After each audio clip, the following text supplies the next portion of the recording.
What's up, YouTube? Thanks for watching. Make sure you hit that like button. Adam Azer and I have a bet. Whoever's going to get the most likes as the host. So hopefully you'll help me out and give me some likes here, and we'll get rolling. And Adam will be a little jealous when he comes back and sees all the likes on our YouTube page. Welcome to the Fantasy Football Today podcast. I'm Jamie Eisenberg. That's Dave Richard. That's Heath Cummings. No Adam Azer one more time. He'll be back on Tuesday, so we'll hopefully hold things down for him once again. Super Bowl week. We got a lot to get to throughout the week. Going to get to a lot of props, a lot of DFS plays. Going to have you covered for Super Bowl 56. But of course, we have to react to some of the things happening around the NFL, some of the coaching changes, obviously the Senior Bowl. And we're going to take a little spin back to 2021 with some of the stats and trends that might interest you moving forward into 2022. So make sure you're listening on Spotify. If you're listening on Spotify, you can now leave us a rating. We really appreciate a quick 5-star rating there as well. So again, Adam and I will probably have a little bet going there as well. So make sure you're leaving us a rating on Spotify. We really appreciate it. A 5-star rating, that would be very helpful. So again, we're going to get into the stats and trends from 2021 that might interest you moving forward. Look back at what happened Senior Bowl practice and the Senior Bowl game. Obviously, some news and notes around the NFL. But before we get to the Senior Bowl a little bit later in the show, Dave, what's a quick takeaway from you? Who stood out to you the most of all the players? Quarterbacks, running backs, wide receivers, tight end? The player that stood out the most is the one that you've probably heard the most about. It's Liberty quarterback Malik Willis. Just an awesome dual threat type of quarterback that is kind of a unicorn in this draft class, and that he's just a dangerous threat as a runner. And he's got a strong arm, and he seems to be a little refined just overall as a player compared to past guys that fit that same profile. We will talk about him later for sure. Yeah, the Steelers are in love with Malik Willis. I was reading a story this morning that they may have outpriced him if they were hoping to get him at the 20th overall selection. Mike Tomlin basically doing everything possible to tip his hand about who he likes going into the NFL draft. So Malik Willis maybe could be the Pittsburgh Steelers quarterback in 2022 and beyond. That would be kind of fun to see a mobile quarterback there for the Pittsburgh Steelers, as opposed to what we've seen for the last 20 plus years of Ben Roethlisberger, almost 20 years of Ben Roethlisberger, who is not the exact definition of mobile. All right, let's get to some news and notes from around the league. And unfortunately, big story coming after the Pro Bowl, which was Alvin Kamara getting arrested in Las Vegas for battery resulting in substantial bodily harm. Unfortunately, got into an altercation at a nightclub. That's according to reports. So we'll have some updates on that when we get it. But just a bad situation that the NFL is probably going to look into, and might be something that we have to talk about later on in the summer. But that's not what we wanted to hear coming out of the Pro Bowl, was Alvin Kamara dealing with something like that. The coaching news that we're all going to be interested in is Doug Peterson got hired as the Jaguars coach. Mike McDaniel got hired as the Dolphins head coach. Heath, which of those two stand out to you as more impactful for their respective players on their teams? Peterson going to the Jaguars, McDaniel going to the Dolphins. You know, I'm going to say Peterson going to Jacksonville because I think he is what they needed. A steady hand. Trevor Lawrence needs a little bit of professionalism and NFL head coach. Doug Peterson has his problems, sure, but he's got his bona fides as well. And so I think that he will be able to go into Jacksonville, and we'll find out this year if last year was all a problem of Urban Meyer and who was running the show, or if maybe Trevor Lawrence has a little bit more bust risk than we thought. Dave, what about you? Talk about Mike McDaniel going to the Dolphins, obviously the run game coordinator for the 49ers. So I'm really excited to see who the running back is going to be there in Miami. But just talk about the hiring of McDaniel, 38 years old. We know about these offensive coordinators that aren't necessarily play callers and some of the ups and downs of these guys. But what do you think about the hiring for McDaniel in Miami? Right. So first of all, this doesn't necessarily relate to anything that's going to happen on the field. I like Mike McDaniel's style. He seems to be very easygoing, very kind of funny. Had fun with the media when he was doing press conferences. And then when he talks about football, he does get very energetic and excited about it. We don't know what he is as far as a play caller goes, but you've got to assume that's going to be a lot like what we've seen in San Francisco with Kyle Shanahan. He's a Kyle Shanahan disciple. So that run game, it's going to be a lot of the zone read type thing that they like to do, or wide zone running, however you want to call it. Definitely it's wide zone, not zone read. You're going to see a lot of that. And you're also going to see multiple running backs. And you're probably going to see running backs that aren't first round caliber type running backs, unless it's the guys that are already in Miami. Guess what? They don't really have those types of guys on the roster right now. So I think you'll see a good running team, a well-coached run game. And what does it mean for Tua Tagovailoa? It means that he's probably going to be more diligently prepared for games this year, because preparation is one of the things that McDaniels has been hammering for years. He will be more prepared for his games moving forward, and there will be more creativity in that offense moving forward than what we saw last year and the year before. Most cap space of any team this offseason as of now. That's not including what they do with their own free agents, but the Miami Dolphins. So hopefully they'll invest in their offensive line, because a huge problem last year protecting Tua Tagovailoa, opening up rushing lanes for Myles Gaskin and the running backs there. But those are probably some positions, running back and offensive line, that you'll probably see invested in heavily. And just to tie in Mike McDaniel, this was Mike Shanahan's coaching staff in Washington. He had his son, Kyle Shanahan. This is amazing. Yes. Sean McVay, Matt LaFleur, and Mike McDaniel. So of those three guys that are previous head coaches, McDaniel now becoming the fourth. Kyle Shanahan, 1 Super Bowl appearance. Sean McVay now on his 2nd Super Bowl appearance. Matt LaFleur, 2 NFC championship games in his 3 years as the head coach. And now Mike McDaniel takes over as the head coach of the Miami Dolphins. So we'll see how things go there for McDaniel if he becomes as successful as his predecessor. So we'll see how things go there. And just to kind of tie in, we know we're going to hear probably this week that the Texans may have a new head coach, Lovie Smith, now in the running there. He was a defensive coordinator. The Saints still without a head coach. But here are the coaching hires so far. The Bears get Matt Eberflus. The Broncos, Nathaniel Hackett. The Giants, Brian Daboll. The Raiders, Josh McDaniels. The Vikings, Kevin O'Connell. And now Doug Peterson to the Jaguars and Mike McDaniel to the Dolphins. So he's tying it all in with all the coaches that we have so far. Who's your favorite hire of those guys? Bears, Broncos, Giants, Raiders, Vikings, Jaguars, Dolphins. Wow, that is a lot of names. I'm going to go with giving Josh McDaniels another chance in Las Vegas. I think that could be really interesting. The most interesting thing to me right out of the gate is, did he take this job because he's going to have the control to completely remodel everything there? Or does he like Derek Carr? Because I think Carr is one of those quarterbacks for all these there's going to be more teams who need steady veteran quarterback play than quarterbacks available in this offseason. And so I do think, and I think the Raiders are probably a more attractive place for someone like Rodgers or Wilson or Watson in terms of trade because of the assets they have. So I wonder if they're going to move away from Carr or if they're going to keep him. Be interesting to see what happens there. So, Dave, same question to you. It might be McDaniels, but if you have somebody else to talk about, just feel free to go a different direction. But again, the best hire so far of the coaches that have been placed with their respective teams. You knew I was going to say McDaniels. That would be my answer as well. But I'm curious to see how Kevin O'Connell does in Minnesota. We just got done talking about Mike McDaniel coming off of the Shanahan branch, whether you pick it Kyle Shanahan's branch of the Mike Shanahan tree or Mike Shanahan's branch of the Bill Walsh tree, however you want to call it. This is a pick off the Sean McVay tree. Kevin O'Connell was an analyst, I want to say like 6-7 years ago. And now here he is as the head coach of the Minnesota Vikings. I would imagine that he will be, I don't want to say he's going to be just like Brandon Staley, but he's going to be probably along those lines as a progressive, forward-thinking head coach that will be aggressive, will take chances, understands how important the passing game. He's a former quarterback himself and understands how important it is to have a good, steady defense along the way. I think it's going to be a full 180 from Mike Zimmer. Remember, Mike Zimmer loved running the football in Minnesota, really held back that passing game. Now I think it's going to be just shifting it into hyperdrive where you're going to see a lot more of the passing game in Minnesota, provided that Kirk Cousins or another capable quarterback is there, along with that same emphasis on defense and playing a certain style of defense. I think it'll end up being a zone style of defense that'll just keep them competitive and bend but not break type thing. Not like we've seen from LA, because that defense has a lot of star power and they've blown out a lot of opponents, but they are certainly more of a zone-friendly type of D. Yeah, the Rams coaches have favored the run a little bit more than the pass, so we'll see if Kevin O'Connell maybe veers a little bit differently from that. But that's what I'm thinking, right? Well, he has of the head coaches, barring a Aaron Rodgers move to the Raiders, as you alluded to, Heath, or maybe the Broncos, as we are kind of speculating a little bit.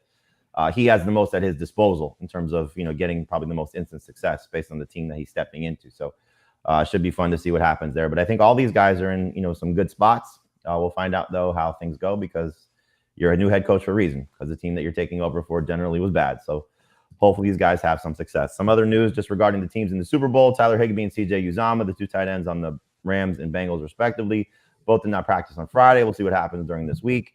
Coaches are optimistic that both will play in Super Bowl 56, so we'll see what happens there. Cam Akers, dealing with a shoulder injury, is expected to go, so hopefully he'll be fine. What's the thing you're looking forward to from Cam Akers in this game? Is it another – obviously we're all looking forward to, heavy workload, big production as well, but is it more just get through this game healthy and then he's going to be drafted where, Heath? Where's the potential landing spot for Cam Akers in fantasy drafts? I do think this game will matter for that, because like the one thing I would like to see from Cam Akers is something resembling good efficiency. You look at his rushing production since he's come back, and it's been absolutely awful. He's been below 4 yards per carry every game, below 3.7 every game. So I would like to see him break a run.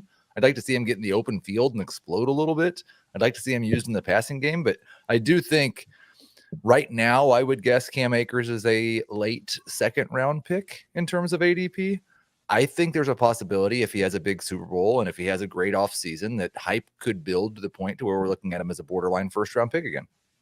Dave, can you get that high, or is it more second round selection for Cam Akers? He can get that high, but I think he's going to be right where Heath said, late round 2. Maybe that hype that we're talking about puts him into early round 2, and he'll end up being like round 15th to 17th overall, somewhere in that range. What I'd have to think about what it would take for me to take Akers as a first round pick.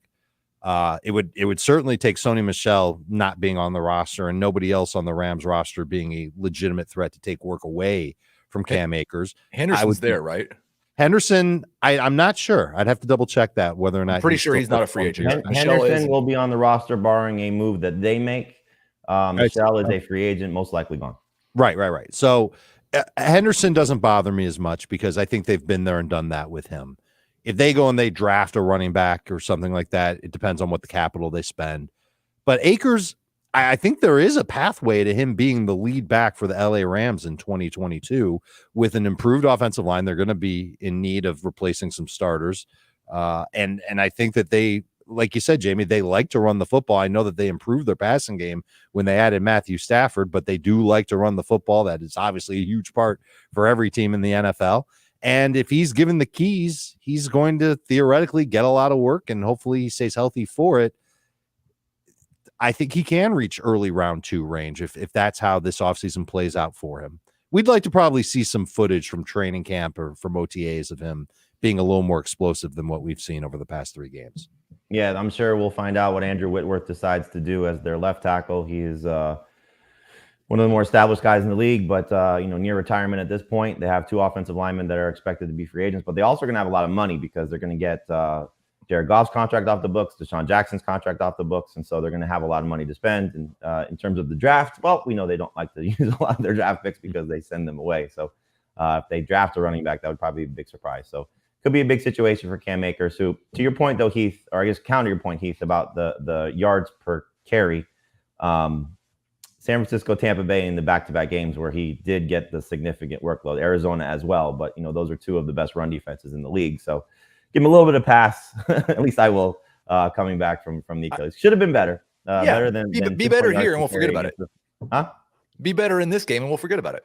Be better in this game, we'll forget about it. It's a very good point. So hopefully that's the case for Cam Akers, and we can draft him comfortably at least in the middle to the end of round 2. All right, let's get to some 2021 key stats and trends that could help you potentially moving forward. And we've talked about this a little bit just in tying in some of the Super Bowl conversations, the playoff conversations. But the first one revolves around the Cincinnati Bengals. So Zac Taylor has been in Cincinnati for 3 years. The Bengals have run 1,040 to 1,049 plays each year, but their pass attempts have fallen from 619 in 2019 to 581 in 2020 to 555 in 2021. And I know, Heath, that makes you a little bit concerned in regards to what could happen moving forward with Joe Burrow and this passing game. As we talked about, you thought you're going to be the lowest guy on Joe Burrow. Chris might have swayed that for you, but just in terms of what you're looking at for Joe Burrow next year, this is the thing that stands out to you the most, correct? Yes, and really, even a little bit, like Chris was talking about how high he was on T. Higgins, and it's probably the reason I'm not quite as high on Higgins as he is, because I do love Higgins as a number 2 wide receiver.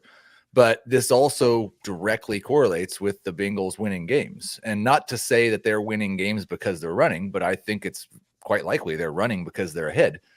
And I do think there's a little bit of room here because you said, as you said, the plays each of the past 3 years are all within 9, like very, very similar. But we played an extra game this year. They should have had an extra 60 or 70 offensive plays this year. And I would anticipate they will next year. They'll probably be closer to 1080, 1090. At the very least, that should be a boost back into that 580 pass range.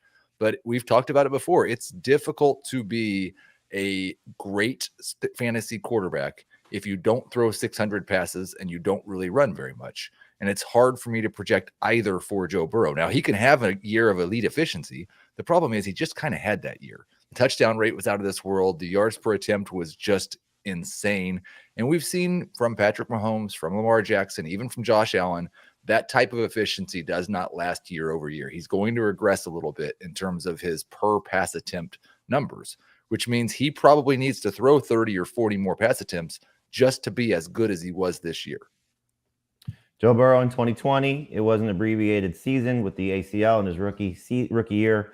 I did not Azer stat this to take out the game that he suffered the ACL tear, which was against Washington in Week 11, but he had 19.9 fantasy points per game in his rookie season in 2020, went up to 23.1 fantasy points per game in 2021. Dave, as a just points per game, he was the sixth quarterback behind Josh Allen, Tom Brady, Justin Herbert, Aaron Rodgers, and Patrick Mahomes. And so if the concern is the amount of attempts that he's going to have, despite the fact that he might have the best receiving corps in the NFL, and that's not including whatever upgrades they have at the receiver position, at the tight end position, or more importantly, as we're probably going to find out, the offensive line, can Joe Burrow still sustain this type of success despite the lack of pass attempts, as Heath is alluding to? The one thing that I noticed going back and looking over the Bengals from 2019 to 2020 to 2021 was the amount of points that they scored. In 2019, no Burrow, 279 points. They won 2 games. They were pathetic. Burrow gets there as a rookie. That jumps up to 311 points. I don't have the split on with Burrow and without Burrow and how many points they had, but I would imagine they scored way more with Burrow than without in his rookie year. Last year, do you know how many points they scored? Heath, do you have this number in front of you? I don't. It's crazy. 460 points. And again, you can point to, well, they played an extra game. This is where that comes into play. But even with that, the average is still sky high compared to where it was in 2020. So even though they're not throwing as much, they're still putting up a lot of points. That's always what you're looking for in fantasy football. And I think Joe Burrow can still be an efficient quarterback and a very good one for fantasy, one that you'll feel comfortable starting, but not one of the first 3 or 4 quarterbacks that you should go after on draft day. Even though they'll improve their offensive line this offseason, we're hoping that they do that.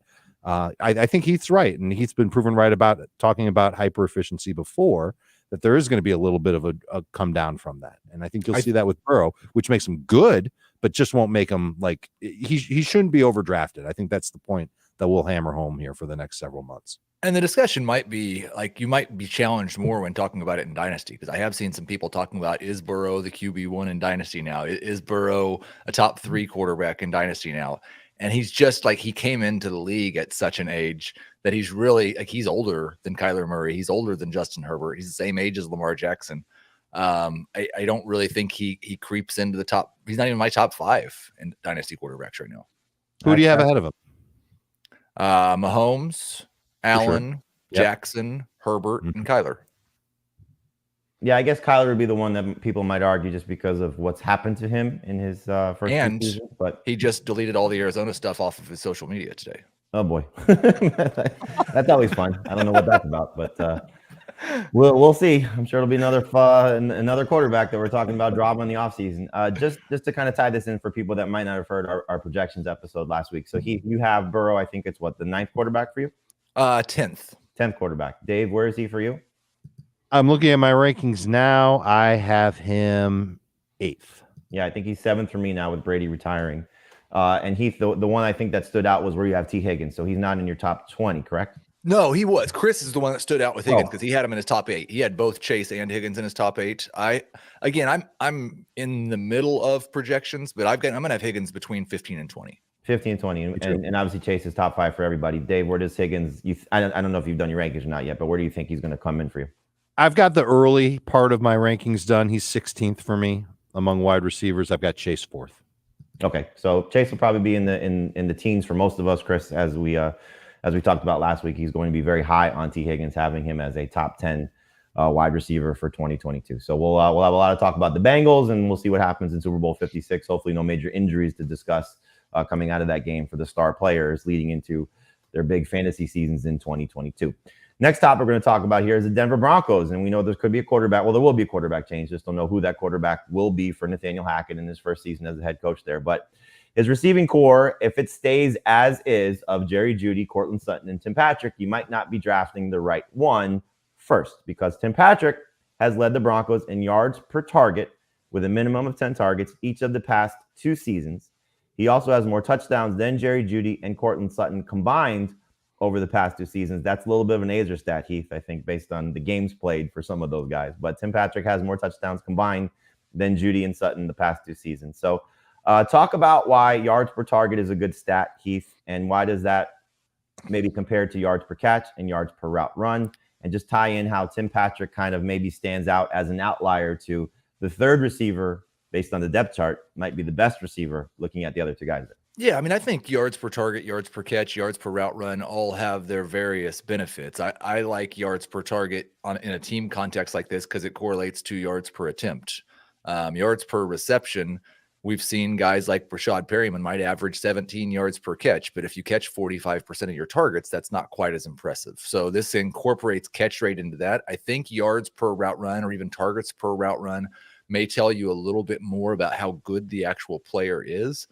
This tells you when quarterbacks have thrown to these wide receivers, things have gone better when they've thrown to Patrick than Jeudy or Sutton over the past 2 seasons. Now, Sutton's best year was 3 years ago, and maybe he comes back from the injury. But the bigger problem for all this is not so much for me to say, I think Tim Patrick's better than Jerry Jeudy or I think Tim Patrick's better than Courtney Sutton.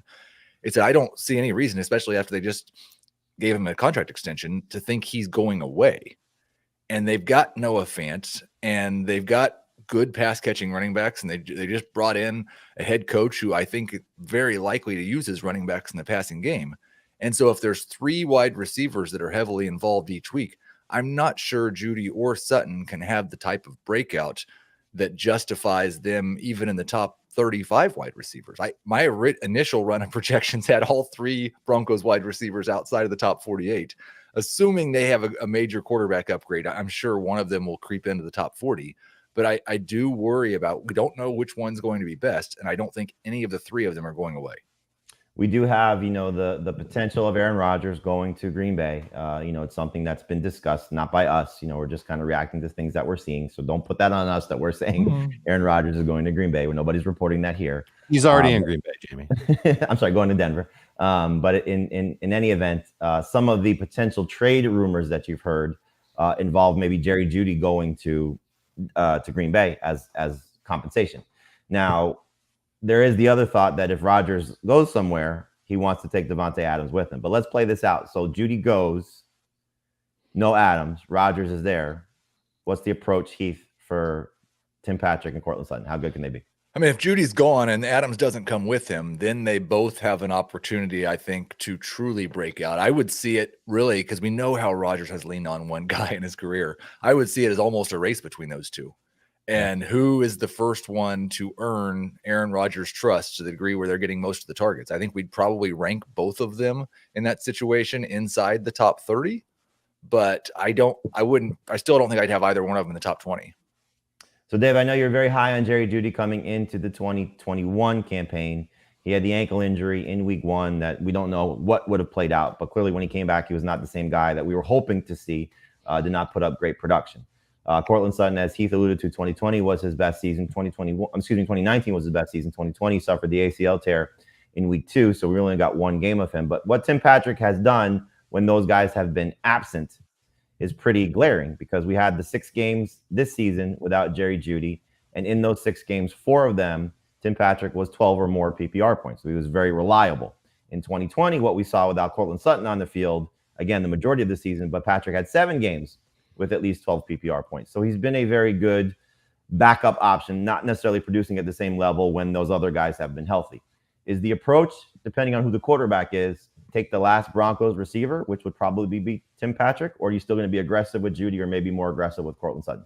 No, I definitely like the idea of not even caring about the Broncos receivers until you get into the back half of your draft. And then when there's a value pick there, I would imagine that value pick will be Tim Patrick. What I would be a little worried about would be you draft Tim Patrick, you put him on your bench to start the year.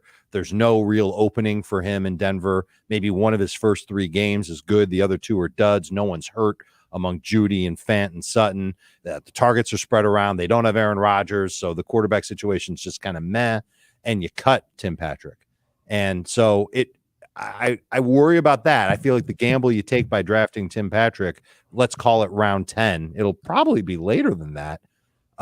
Is just to have somebody who's a bench receiver who you might end up just dropping a few weeks later. Could you spend that pick on someone else at a different position and make it a little more of a wise call? And I would say that, yeah, there probably will be somebody at running back or tight end, or maybe at quarterback that you can take with that late pick that you'd rather have than a receiver who you know is going to be in a busy situation, won't be one of the top 2 targeted players on his team, at least not out on the surface to begin the year. That's what would make me a little nervous to take him. But that's also why I'm not going to race to take Jerry Jeudy this year, or to be interested in Courtland Sutton with a mid-round pick this year, because there's just so many mouths to feed in that offense.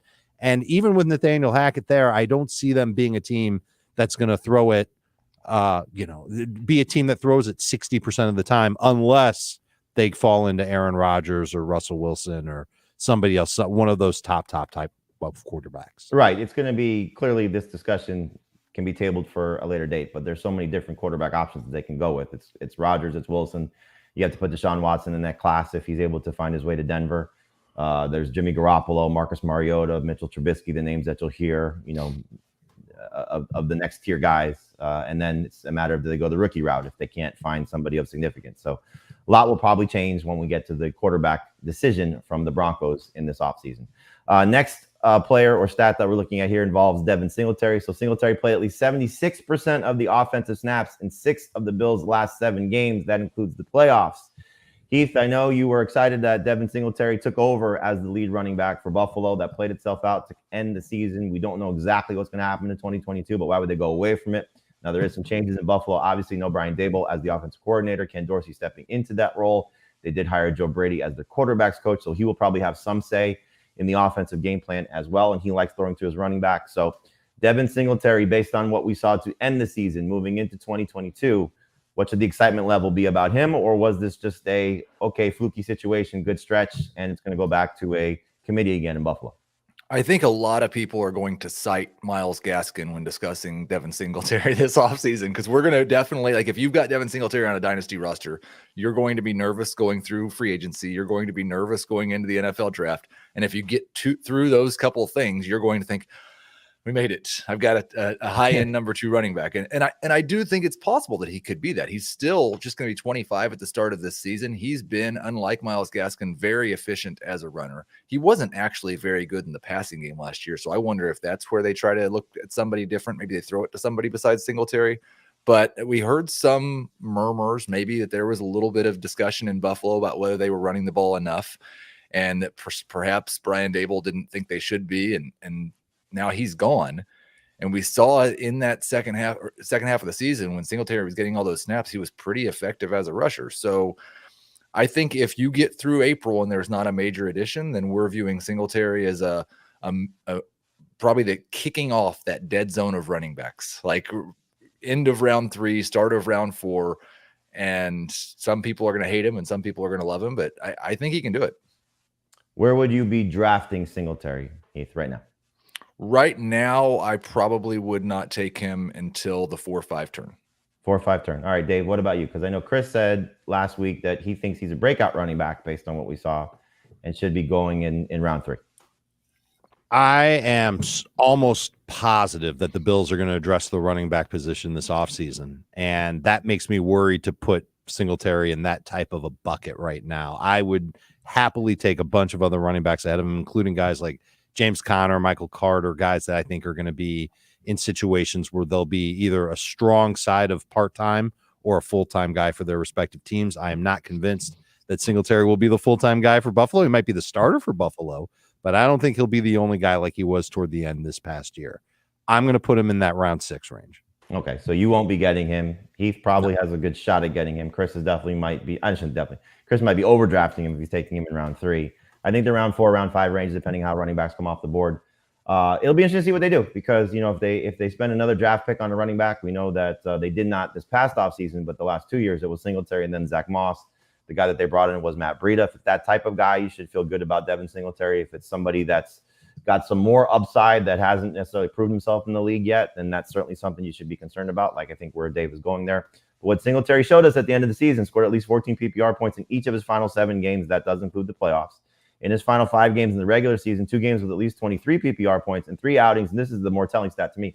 3 of those games with at least 19 carries. Because if they're going to give him that type of work, whatever he does in the passing game, he's probably going to be, a 2 to 3 catch guy. I don't think he's going to be much more than that, no matter what happens. But if he's getting anything close to 20 total touches, north of 15 total touches, then he's going to be pretty successful because this offense is going to move the ball. They're going to have a chance to score. It's just a matter of, will he find the end zone? Will he get from 14 points to 23 points? That's the leap to be probably around 3 type of running back. But another offseason that we should keep an eye on here because, like you said, Heath, if we get to April, get past April, get into May, and he's still in this spot with just Zach Moss and then some retread veteran, then you should feel pretty comfortable and confident about Devin Singletary being maybe a round 3 type of pick like Chris is going to make him. And we'll see how things go there for Singletary, but something that we'll keep an eye on certainly over the next couple of months. All right, we're going to take a break right now. When we come back and get into the Senior Bowl and some of the takeaways on players that stood out, quarterback, running back, wide receiver, tight end. So hang tight. We're going to talk about the Senior Bowl next. Let's get into the Senior Bowl here. So fun week of practice. I know, Dave, you were hoping to go. Things didn't work out that way, so you watched it from afar. But the Senior Bowl, a lot of stuff. I've been reading a lot of stuff about it, watching some of the highlights as well. So, Dave, just your overall takeaway, Malik Willis was the guy, but I guess let's just stay there. Let's start with Malik Willis. So, the quarterback from Liberty, what did you see? What did you notice? And will he make it to the Steelers at 20 based on all the reports about Mike Tomlin? Apparently has talked to everybody that knows Malik Willis or has ever met him about him maybe making it to the Steelers at 20, or maybe the Steelers trade up in Kevin Colbert's last hurrah as the general manager there. I think if they really feel like there's a major difference between Willis and Pickett, they'll have to move up from where they are to get him. They might be comfortable taking either guy if they're going to go quarterback in round 1. I think Willis was good. I don't want to paint him with the brush of he's the best quarterback in this draft and he's just like Trevor Lawrence and he's just like Joe Burrow. But before you go there, this is not a very strong quarterback draft. This is not we've seen the last several years. Jamie, it is not a strong offensive draft. Right. So we're talking about for fantasy, this is going to be a great job tanking this year, by the way. What's that? You guys picked out your tank. Right, I do want to say, there are players to be very excited about. It's just none of them were at the Senior Bowl. Listen, I'm only just now getting started on the draft process, so I can't speak to a lot of the other players. But here's what I can tell you guys. Ryan Wilson's mock draft has 1 offensive player at quarterback, running back, wide receiver, tight end in his first 12 picks. Chris Trapasso has 3 players in those first 12 picks that are offensive skill position players, not offensive linemen, not defensive players. This is a defensive heavy draft. This is not like we were spoiled. Bottom line, spoiled last year, the year before. Think about the quarterbacks, think about the receivers, think about the running backs. We were spoiled. The only position in this draft that right now that I'm looking at and I feel like there's some good depth there and there's a lot of interesting players is tight end. And we'll talk about the tight ends later on. Now, you asked me about Willis. I thought he was the best quarterback at the Senior Bowl practices, but it's mainly just because he has as strong of an arm as any of the other quarterbacks that are there, and he runs. And he's a good runner. He's pretty compact as far as his size goes, but I think he can run well, and I think he knows when to run and when to not run. I think he's got a good sense of when to throw the ball away. So in that respect, I would compare him to somebody like Jalen Hurts, but when Jalen Hurts was at the Senior Bowl, I didn't think I thought he was pretty raw. I don't think Willis is nearly as raw as Hurts was then, which is kind of exciting when you think about Malik Willis. And that's why I think he is going to be much closer to being not just a first round pick, but maybe a top 15 pick compared to Hurts, who wasn't really seriously in the conversation of being a first round pick.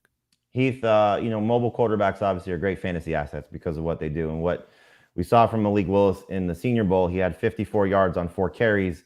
You should go watch the highlight run of his 27-yard carry because it was impressive. That's the type of play I think you're talking about, Dave, knowing when to run.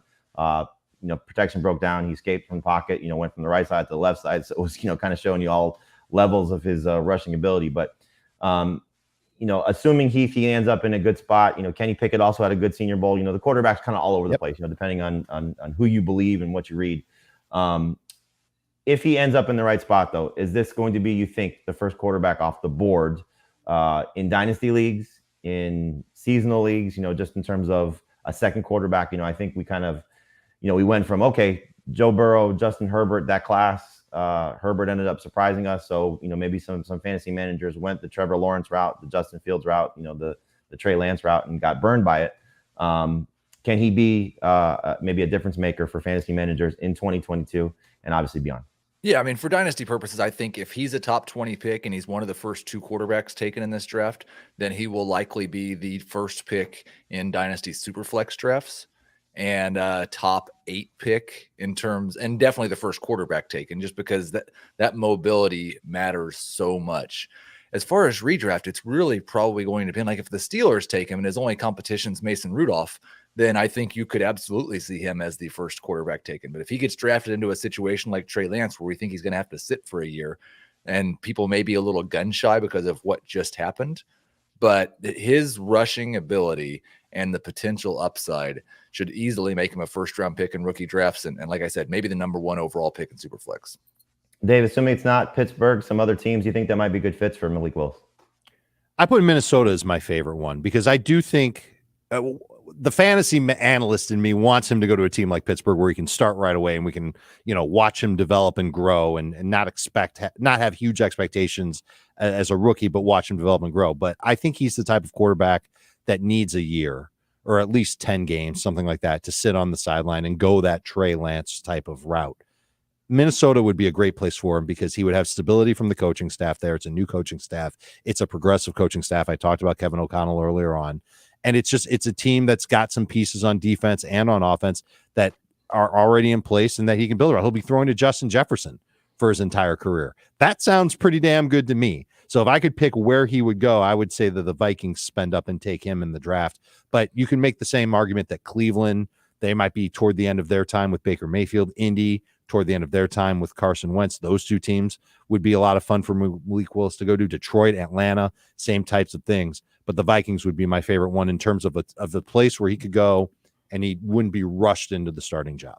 Yeah, the Steelers situation, though, is just the most fascinating because I don't think I've seen this in recent memory, aside from somebody that is guaranteed to pick in the top 3 or 4 overall picks, where a team has tipped their hand so much. I mean, with what you're just reading and seeing with what Mike Tomlin and Kevin Colbert did in watching Malik Willis and some of the stories coming out of the Senior Bowl, that they're just in love with this kid.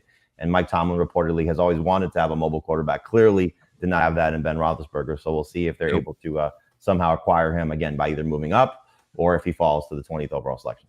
And Jamie, I feel like if this were any other team in the league, I would start spouting like the conspiracy side of it or the devil's advocate side of it and say, well, they're just trying to get other teams to move up to get one of these quarterbacks. They like somebody else. But every year it comes out who the Steelers like. And every year the Steelers draft who the reports say. Last year they were connected to Najee Harris from the jump. Yep. From the jump. Najee Harris to the Steelers, Najee Harris to the Steelers. It's like they were daring the rest of the NFL to jump over them to get Najee Harris. And who did they draft? Najee Harris. And it's happened time and again with their first round picks where the guy they say they want is the guy who they actually want. So pay attention to what's coming out of Pittsburgh and you'll know exactly who they want to target. Yeah, the only difference would be is that they may have to move up to get this guy. They didn't necessarily have to do that with a running back picking at 12th, but they might have to do that with a quarterback picking at 20. So we'll see how things go there with the Steelers and Malik Willis. But again, the connection is starting to get made, and we'll see if it comes to fruition. All right, the running back winner, according to Dave, is Damian Pierce. I love to hear this because he's a Florida Gator. I knew you would. Senior Bowl practice. All the reports you hear where pass blocking was fantastic. His hands were fantastic, and he did a good job in the Senior Bowl as well in how he performed there, scoring a touchdown in the game. So, Dave, just what did you see from Damian Pearson watching practice from afar? Yeah, I love the pass blocking. That's something that you don't see very often from rookie running backs is them coming into the league being ready to go. But he was excelling at it. He was one of the best that I've seen over the past few years as far as rookies crushing it at Senior Bowl practice. And I thought he was okay as a pass catcher. There were a couple of passes that he dropped along the way, but I saw a lot of strong cuts. I saw him playing with some explosiveness. I know he didn't consistently play with that type of explosiveness at Florida, but he was definitely a steady hand in that run game. I like his size. I like that he's 220. There are a lot of running backs at the Senior Bowl that aren't as big as he is.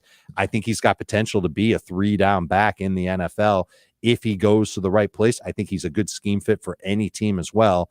And he's got that kind of physicality on top of I guess it's good enough explosiveness based on what I saw in the Senior Bowl. I haven't watched him play it down at Florida. So you got to give me a pass on that. But once I see that, I'll have a pretty good idea of just how good he is. But I've talked to a couple of Florida alums, Jamie. I haven't talked to you about him, but I know that they say that they like him and that he's the type of running back that gets stronger as the game goes on. When I tried to think of a comparison for him, the guy that I kind of gravitated toward was James Robinson, because you think about the vision and the cutback skills that Robinson has. But I wonder if he might end up being a little bit better than Robinson when it all comes down to it. Yeah, he just wasn't a workhorse. Never had more than 600 yards at Florida. They rotated guys, too much probably for his liking. Certainly, I'm sure for a lot of fans liking, myself as well. You like to see at least one guy get going, and that's kind of been the Florida running backs that have had some success going back through the years. Obviously, all the way back to Emmitt Smith, but Fred Taylor and the like. I think, Pierce is going to have to end up in the right spot, but he certainly helped his draft stock tremendously. Some other guys that seem to have done well at the Senior Bowl: Rashad White from Arizona State, Devontae Price from FIU. He's a little smaller guy. Tyler Batty. Is Beatty or Body? How do you pronounce it, Dave? I think it's Batty. Batty. If I'm wrong on that, I apologize. It's again, I'm just now getting to know these guys. Sure. And this is just me reading stuff from different scouts. But he stood out as a receiver. Heath, I know, again, that I think what you're alluding to about the guys not at the Senior Bowl, more of the wide receivers that didn't show up, but the running backs, for the most part, the top guys were there. Is this a position where you think we're going to find a standout guy? I know, again, Pierce is having a strong, start to the draft process, but is there a guy, it doesn't have to be at the Senior Bowl, that you're looking at and can say could be this year's Najee Harris, that type of player? Or is there that type of guy in this class in your mind right now? Well, I mean, in the draft class, in the senior class, I'm not sure, but Isaiah Spiller, I think in the right situation, he's shown enough in the passing game. He's shown enough in terms of explosiveness. He's got the right size. I think he and Breece Hall both, that I might be tipping my hand, that might be pick 1.1 and 1.2 in the YOLO Dynasty League. Those would probably be my two favorite running backs at this point. Okay, Jamie, it's Beatty. It's Beatty. Tyler Beatty. I think that's what I said, right? For the show. I'm sorry.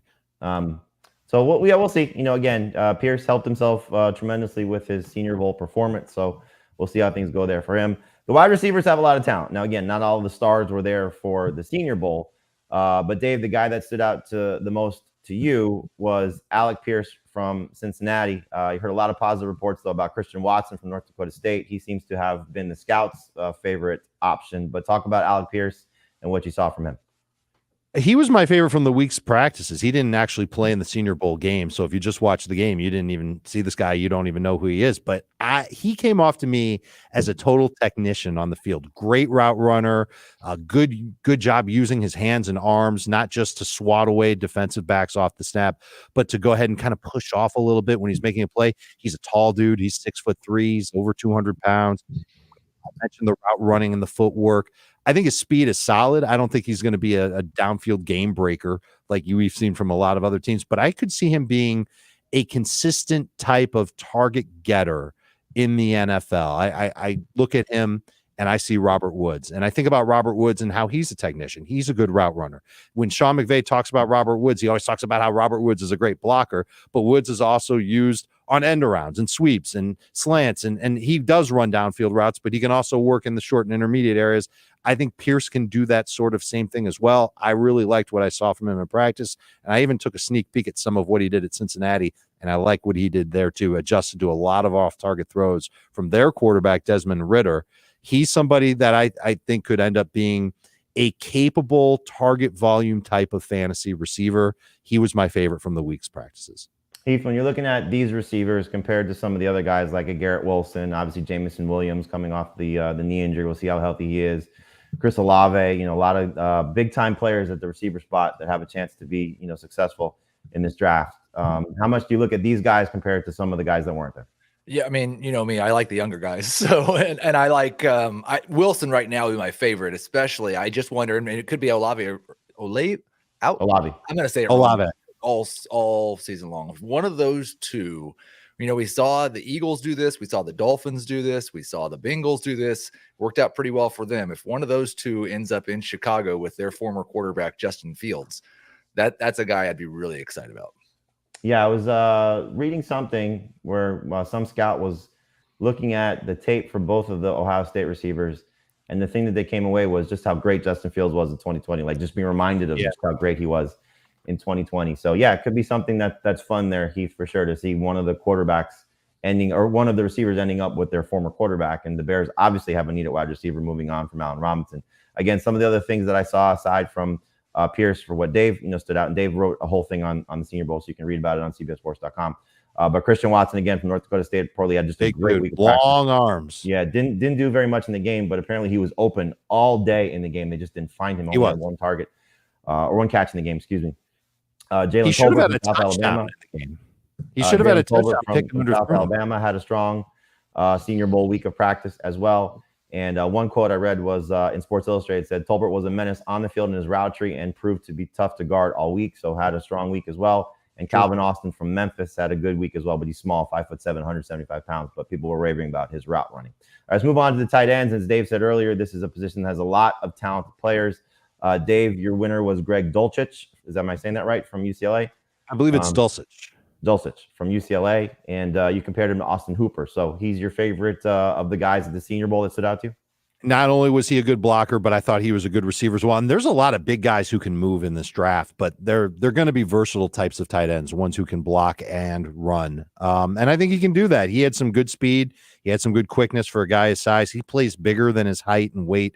He's listed at 6'4" and 248 pounds, but I feel like he's playing a little bit bigger than that. There were times where I saw him and I thought, wow, this guy could be like the next George Kittle, but I don't think he's as fast as Kittle. So I went with Austin Hooper instead.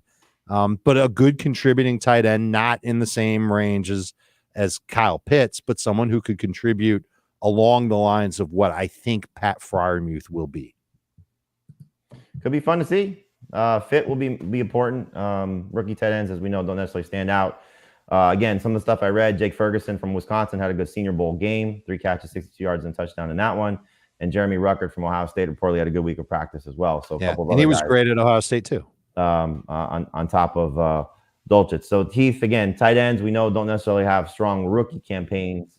Taking a long-term approach, is there somebody that you think can be maybe from an Austin Hooper to a George Kittle, Pat Freiermuth as well, going into sophomore season, again, depending on who the quarterback is there, but just taking the long-term approach from the tight end spot, they're guys that have caught your eye so far? There's not really. I think with this class, I'd be really surprised if there's a tight end who ends up as a top 15 pick in rookie drafts. And with guys of this level, I'm not so sure. We know that almost universally they struggle as rookies. Pat Freiermuth was the exception. I guess Kyle Pitts wasn't. Kyle Pitts was the exception. even though he disappointed people in redraft. I wonder if these guys are almost better off as guys you try to acquire after that first year of rookie struggles than someone I'm really targeting too much in dynasty drafts. Yeah, it's a tough position for rookies. Kyle Pitts, again, the rare exception, but the draft capital the Falcons spent on him spoke to them using him and using quite a bit. We know he can play as much wide receiver as he does tight end, but I don't know if there's a guy in this class that can do similar things, which is why you probably will not see one drafted nearly as high. But it'll be fun to talk about a lot of these rookies, incoming rookies, over the next couple of months. The Senior Bowl kicking off the start of the draft prep process, and we'll be diving into a lot of these rookies and certainly diving into it from a dynasty perspective as well. So great job today on the show, guys. Again, Adam will be back with us on tomorrow's show. On Tuesday's show, we'll get into more of the Super Bowl conversation for Super Bowl 56, previewing the big matchup between the Bengals and the Rams. But this was our Senior Bowl conversation, wrapping up what happened last week in Mobile. So great job, Dave. Great job, Heath. Thanks for watching. Again, hit that like button. We appreciate it. We'll be back on Tuesday to start our Super Bowl preview for Super Bowl 56.